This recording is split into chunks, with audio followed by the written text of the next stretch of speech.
In prime time news tonight, opposition blasts government for inaction in the case of 4 Jamaican fishermen who were allegedly held illegally and abused by U.S. Coast Guards.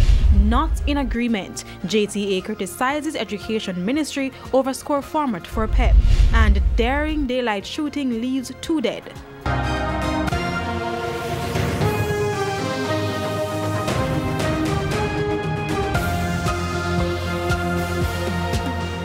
Good evening and welcome to Primetime News on air and online at onespotmedia.com. I'm Archibald Gordon. And I'm Janella Precious. Also this evening, the top business stories of the day. Herman Green has our preview. Thanks, Janella. Well, more reactions this evening to the appointment of Richard Biles as the new governor of the BOJ. This time it's from the IMF. We'll tell you what they have to say about the process in the financial week. And from Herman to Jordan Ford, what's happening in sports? Well, Archie, not so good news for the Reggae Girls, who are now on the brink of elimination from the FIFA Women's World Cup following their loss to Italy today. I'll tell you more in Primetime Sports Friday.